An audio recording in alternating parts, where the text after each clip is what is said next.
Spencer? Yes, Francis. So wonderful to see you again. It's great. It's been too long. It's been like way too long. 3 years, maybe? At least 3. Yeah. I feel like it's almost 4 years. But I really want to talk with you about what the last 2 years have been like. Oh, wow. Right? Yeah. Well, COVID has certainly changed the way we live in many ways. It's changed the way we work.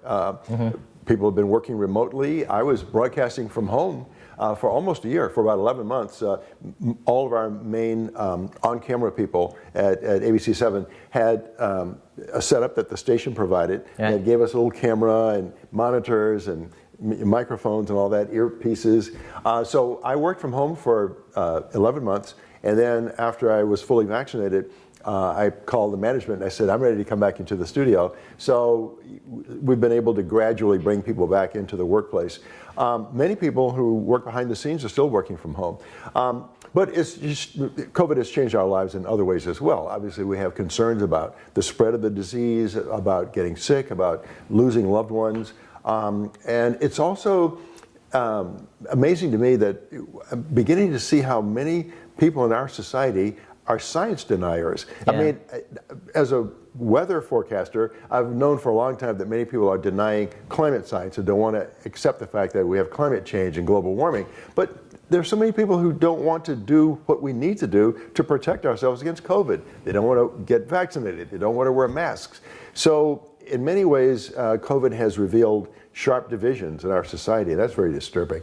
Yeah, and you talk about divisions there, and I definitely, from our own community, we've definitely seen a lot more other divisions as well too, right? Yeah. So from the Black community as well as from the Asian community, what have you noticed, and especially from your perspective, because you came from an era when you experienced the Jim Crow laws, right? That's right. Did this experience the last 2 years reawaken memories and feelings that you had to go through in your youth, all of a sudden come back here again? That's a great question, and the short answer is yes. It's very sad, it's very disturbing to me because even though as I was growing up in the old segregated South, the first 20 years of my life, I grew up under those Jim Crow laws where everything was rigidly segregated and blacks were treated like second-class citizens. There, as the civil rights movement gained its footing and civil rights legislation began to go into effect, the Voting Rights Act and all that, there was a hopeful feeling, a positive feeling about the future because we all had the feeling, even though we faced these indignities and these insults daily, we had this feeling that things were improving. We were moving towards a better place in our society. And now it's just heartbreaking to see us regressing, to see all this open expressions of racism, attacks against Asians and attacks against blacks and anti-Semitism.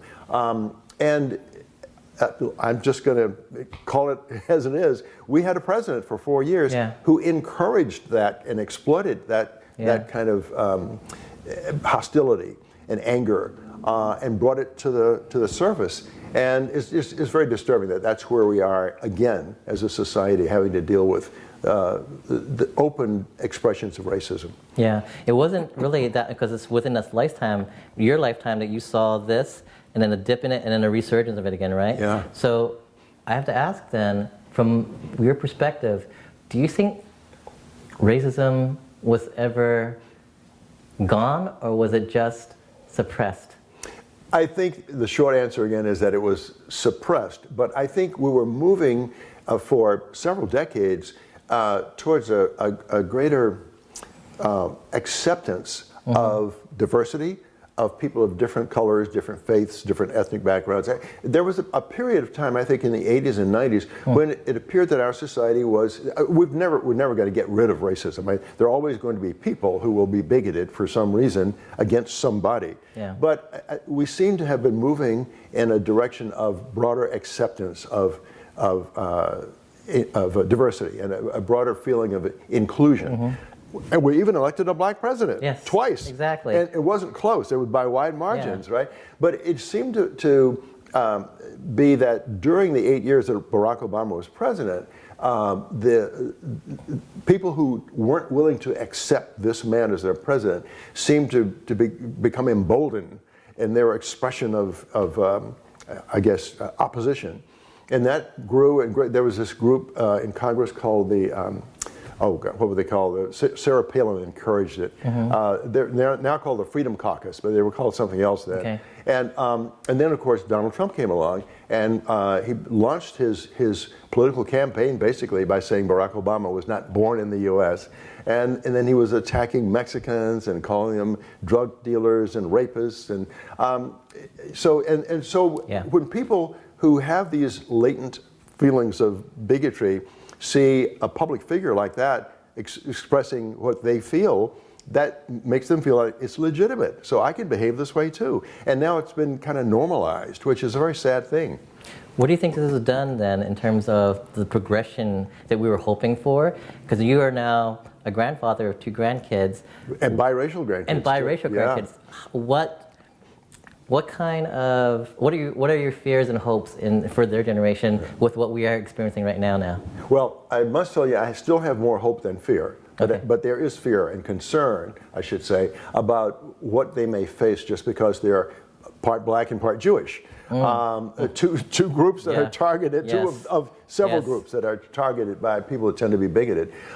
So there's concern about their well-being and what they might face, and whether they will face just verbal insults or physical attacks. Yeah. But at the same time, I'm a hopeful person. I mean, that's in my DNA.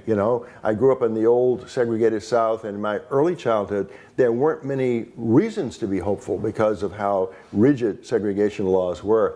I'm still hopeful as I look at the number of people who celebrate diversity, and I see people of different ethnic backgrounds and cultures and races pulling together as allies. That gives me hope. Think about the Black Lives Matter movement and how people came together, people of many colors and ethnicities during the George Floyd situation. Right. That gives me hope. I still want to believe that there are more people with good intentions in our society than there are with bad intentions. It's just that the ones with the bad intentions seem to be making a lot of noise and have louder voices, and many of them carry weapons. That concerns me.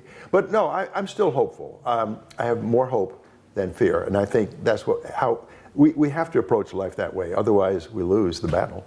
I wanted to ask this, that you brought it up, and I have to ask this because I'm so curious. What was your impression, experience, and overall just what were you thinking when you saw the whole George Floyd thing exploding on TV?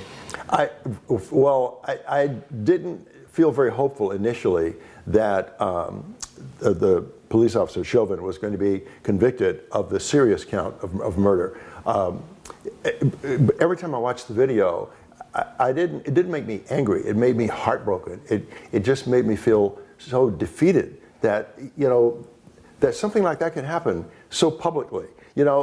Things like that happen in the dark of night all the time. But this guy out in broad daylight was keeping his knee on a man's neck for 9.5 minutes, knowing that the guy couldn't breathe, that he needed medical attention.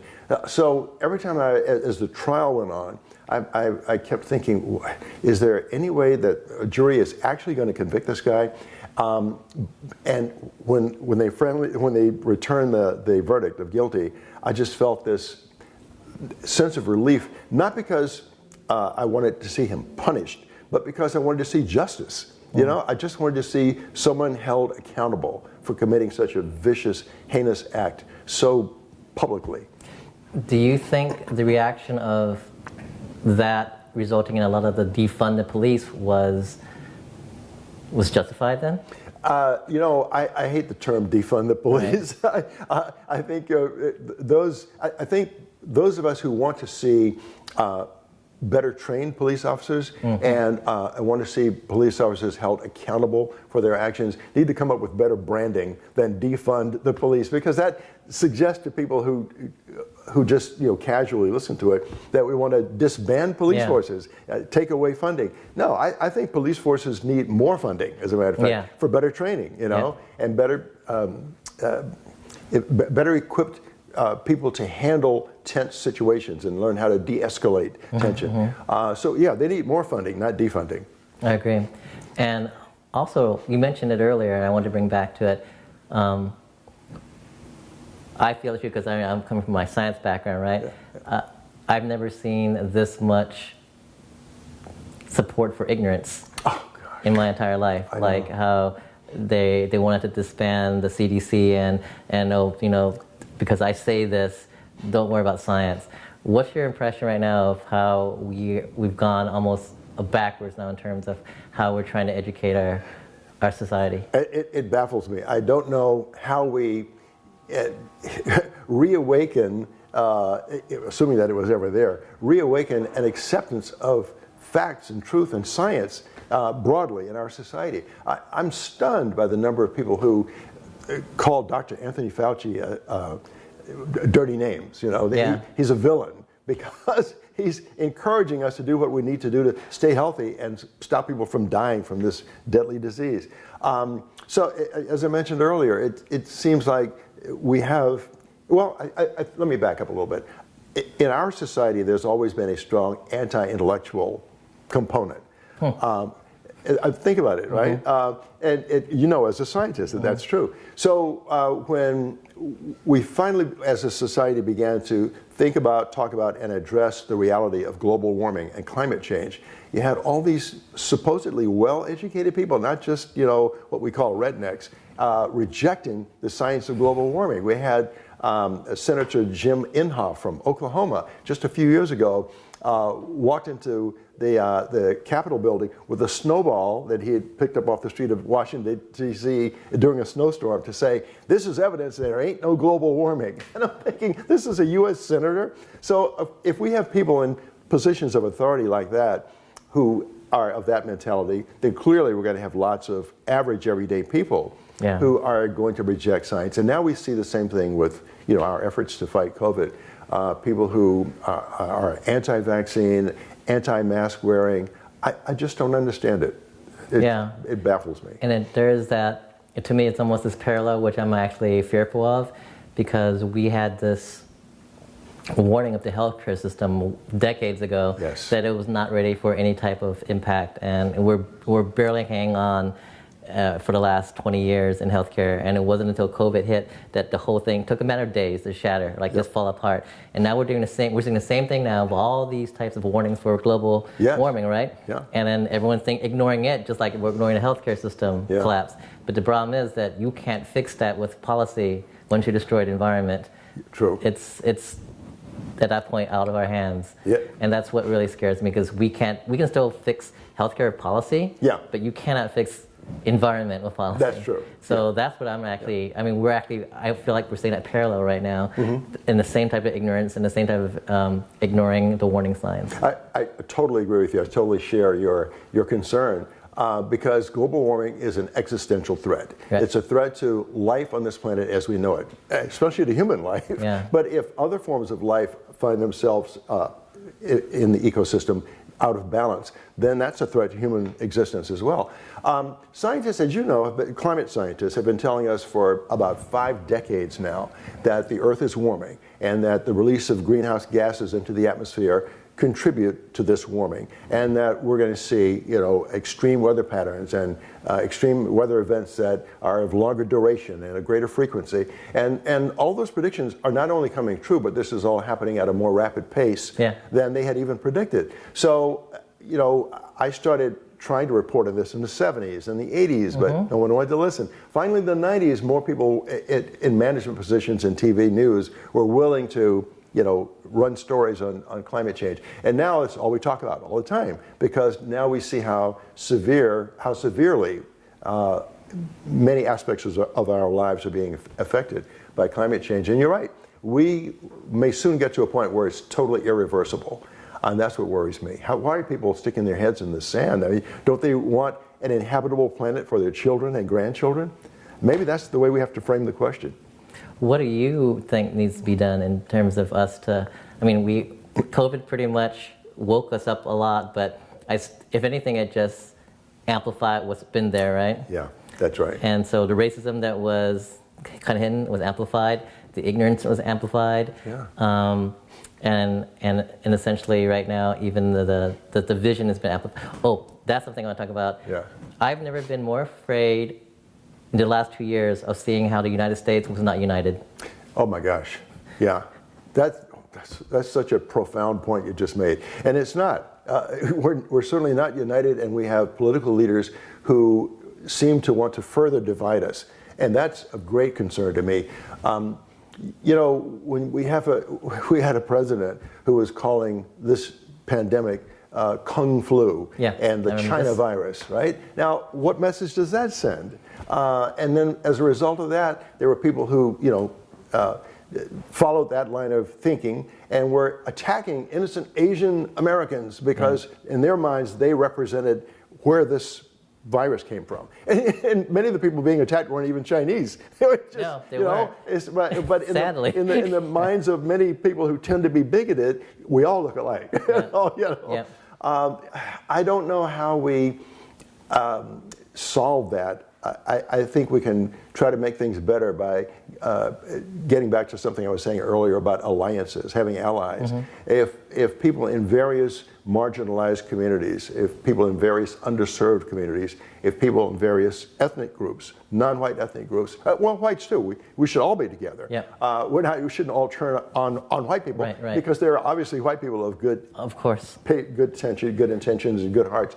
So if we can form alliances with people who have good intentions, who want the country to be united, then we can combat or offset this tendency towards division. But it takes time. It's not going to happen overnight. It may not happen in our lifetimes. But you know, just as the civil rights movement had to take decades to produce legislation that gave people equal protection under the law, it may take decades or a generation or two for our society to become more united than it is now. So, one of my final questions for you is, you have, like I said, 2 grandchildren. What can we do in our generation to make it better for them in that generation? What kind of hope can we give to them? Try to instill in them, in whatever way we can, the hopeful values that you and I have, the mindset of inclusivity. Well, my grandchildren are getting that at home. You know, their dad is Jewish and their mom is black, and they go to a private school that is incredibly diverse. I mean, every race and color and ethnicity you can imagine is in that school. So they're growing up in an environment that gives them a certain view of the world that, hey, this is fine. This is how we should be. Now, everywhere they go, they aren't going to find that kind of inclusivity. But if that's the approach to life that's being instilled in them right now, to be accepting and embracing of all people and people of different points of view, maybe they will, you know, as they get older, my grandsons, become activists, you know, in encouraging other people to form alliances and to become more inclusive and to try to steer our society in a more positive direction, because the direction we're going in right now is not very encouraging. I agree. I totally couldn't agree more. Is there any last words of wisdom you want to leave with us before we finish off this amazing meeting up here? Anything that you want to just share with anyone who's like getting a chance to just view us and just chat here? Well, you know what? I hate to sound like I'm getting on a soapbox here, but and I hate to sound corny, but you know, the most positive force in the planet is love. And I was fortunate enough to grow up in a family that gave me positive reinforcement. So even though when I would leave the house as a little kid, I had to walk out into a world that would sometimes be cruel to me, I knew that when I went back home, it would be all about love and support and encouragement. So I would encourage anyone who's a parent to not lose sight of how important positive reinforcement is for your kids. That doesn't mean you don't discipline them when they get out of line. It doesn't mean that you try to tell them they've done a wonderful job when they've actually failed at something. You have to learn to live with failure also and setbacks. But just give positive reinforcement, and as you put out positive energy, then you help fight the negative energy. As corny as that sounds, that's how it works in this world. Putting out positive energy helps defeat negative energy. I love that. I'm going to keep that, and that's pretty much what I'm going to probably live at this point. So again, thanks so much, Spencer. Thank you. Thank you, Francis. Always so wonderful to have you. Good to see you, my friend. And I can't wait to talk with you again, hopefully in much more brighter times to go forward. Let's do it again in a year or two. Absolutely. Can't wait.